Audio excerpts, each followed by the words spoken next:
Hi, this is Paul and I'm the creator of OctaneRender for ArchiCAD. This is a video describing some new workflow that is coming with the next release of the plugin for using ORBX proxies. So the new bit is at the end of this tutorial, but at the start I just thought I'd cover some background information. So one way that you can create your proxy is to create it in Octane standalone. So this is a simple tree here that I've downloaded off the web, and you'll see that it's got 4 materials, and the materials haven't been linked up yet with their respective texture maps. So this looks like it's the bark. So if I create an RGB image and grab the bark, and then I'm assuming this will be the leaves. I'll create that as a RGB image. There's the leaf, and with leaves you'll need an opacity map, so we'll make that a grayscale image and choose the opacity map. So you can see now we've got the tree as a proxy here. So this isn't essential, but it's generally recommended. Add an output node, a geometry output node, and you're done. So now I can save as a package. I'll call it tree, and that's done.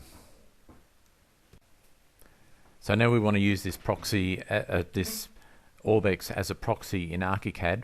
The first thing you need to be aware of is, because we've saved it as a package, which is an ORBX file, the ORBX file is like a container, like a zip container. So when you transfer that proxy to another scene or another PC, then you only need to copy the proxy files, and the images that are in here, for example, will get copied across. So if I move across to ArchiCAD, I've got a slab of concrete with an object. I think it's the skylight object. And when I click it in the material tab, it says it's not a proxy. So we say a proxy, and we select the file, and we select our tree.orbx file.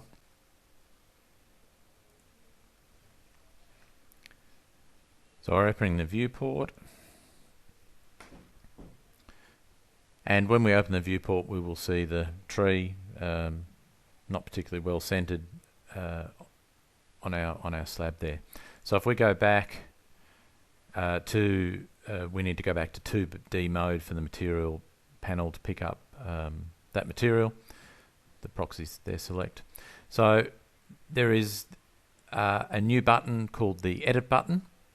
So when I click Edit, it brings up the Octane standalone node graph. You don't have to have Octane standalone installed for that particular proxy. So for example, if we disconnect that, you'll see the tree vanishes. So as we make changes to this, the changes appear on the fly. So the first thing we can do is position this tree.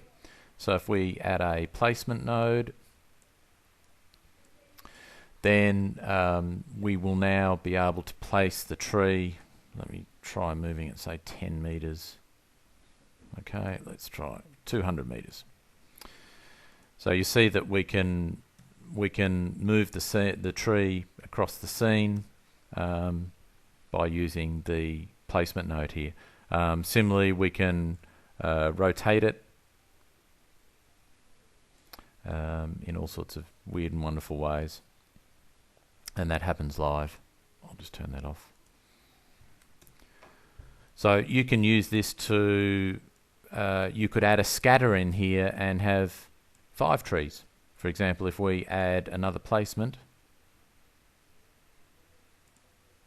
here and plug it in, and we add a geometry group and put the 2 placements into the geometry group, you'll see we've now got 2 trees.